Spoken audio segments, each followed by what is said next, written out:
Depois de romper com Freud, Jung caiu numa depressão de 6 anos. Ele se retirou para sua casa de campo em Bollingen. Como Newton, muitos séculos atrás, ele estava em busca de sua própria pedra filosofal. Ele lutou contra sua depressão e emergiu com um novo tipo de psicologia, imbuída de pensamento místico. Ele usou cartas de tarô, usou astrologia.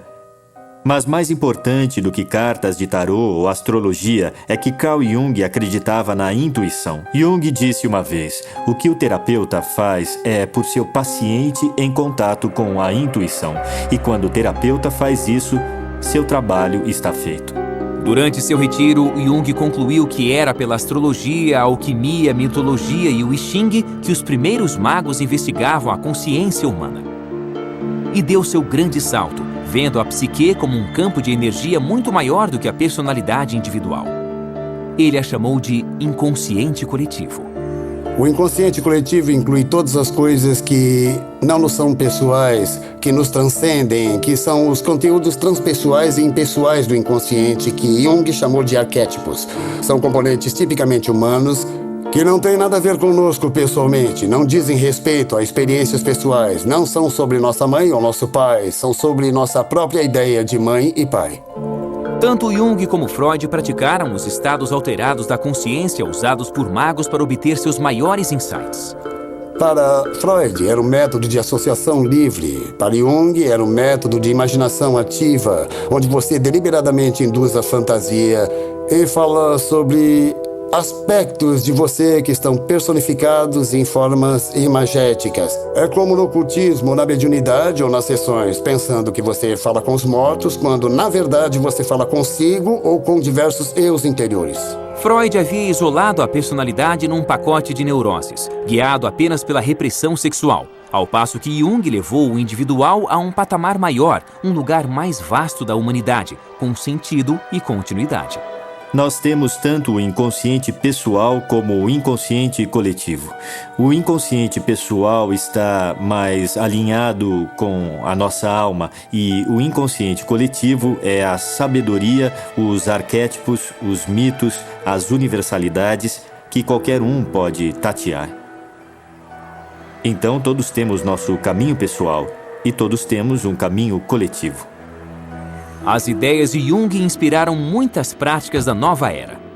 A mediunidade pode talvez vir de algo como o inconsciente coletivo de Jung.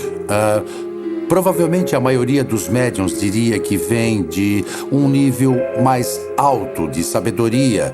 E talvez seja a mesma coisa. Sem dúvida, esse é um conceito que se relaciona com o inconsciente coletivo.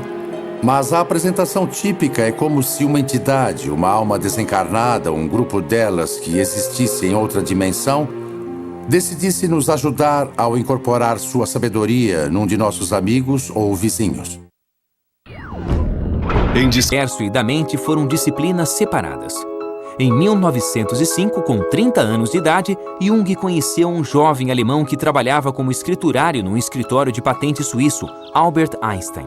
De certa forma, Einstein tinha um coração místico. Quando criança, ele havia observado os movimentos da agulha de uma bússola e jurou que um dia iria conhecer a mente de Deus. Como Newton, ele entrava em estados alterados da consciência que chamava de exercícios mentais e intuitivamente chegou às suas descobertas.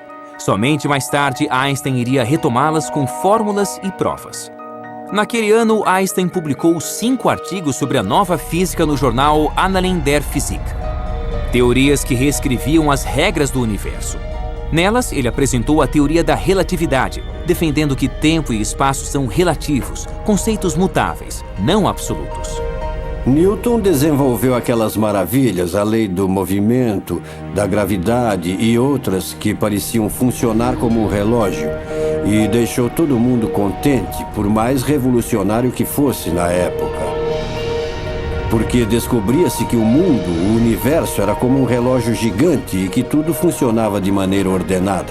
Einstein apareceu e disse, bem, isso pode ser assim, mas também é relativo. E virou tudo de ponta cabeça de novo. Nas notas autobiográficas de Einstein, ele pedia a Newton que o perdoasse por revolucionar a ciência da física. Einstein, enfim, resolvia a contradição que Newton havia observado no comportamento da luz. A luz age como uma onda, mas às vezes age como partícula, e no processo ele finalmente provou a intuição de Newton a respeito da existência de átomos. O efeito fotoelétrico, como é chamado, se você direcionar um feixe de luz contra uma peça de metal, vai arrancar elétrons. E a teoria das ondas não dá conta dos detalhes de como isso acontece. Então veio Einstein, em 1905, e foi capaz de demonstrar o efeito fotoelétrico perfeitamente ao dizer que, quando a luz interage com o metal, chega em diferentes feixes de energia que dependem só da frequência da luz, não de sua intensidade.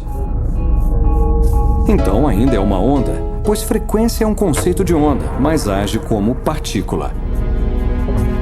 Anos depois, Jung registrou que o gênio de Einstein havia influenciado todo o seu trabalho intelectual. E a teoria fotoelétrica de Einstein dava os fundamentos para futuras contradições no mundo subatômico da física quântica. A consciência parecia afetar o universo.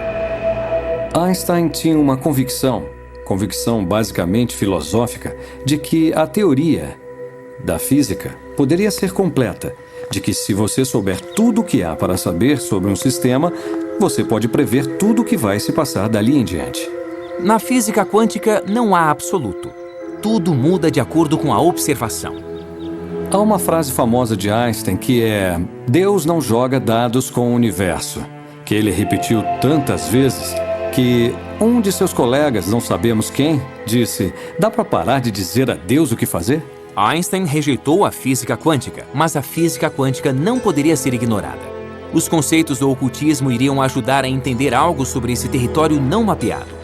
Para o novo ramo de físicos quânticos, a própria mente tinha um papel integral. O comportamento da matéria depende completamente do observador.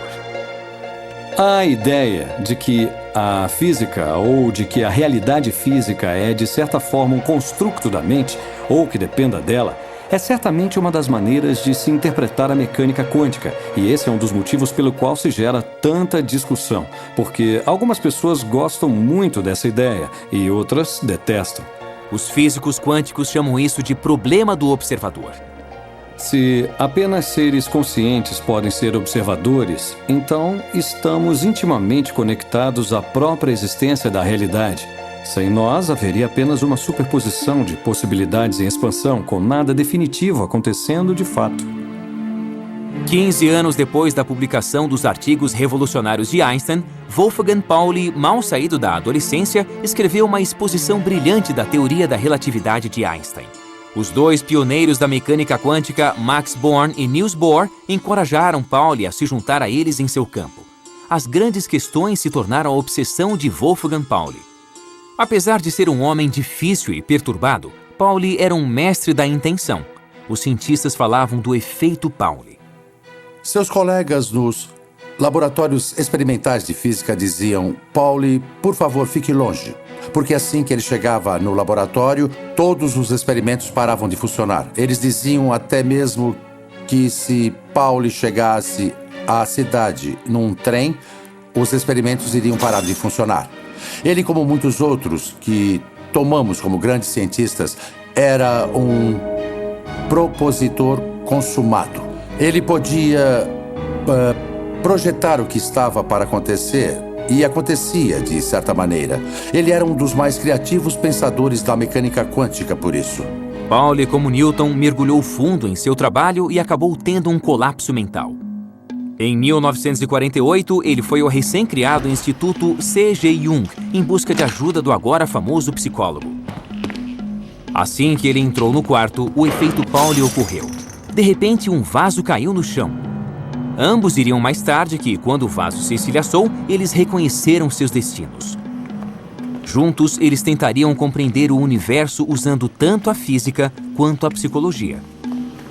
Pauli se tornou um dos grandes contribuidores no desenvolvimento da física quântica, em parte pelas intuições de que ele se valia e, ao menos em parte, pela colaboração com um grande pensador intuitivo, Carl Jung, num campo bem diferente do seu. E, por sua vez, Jung entendeu muito mais e foi mais capaz de expressar com rigor as coisas que sabia devido às contribuições de Pauli.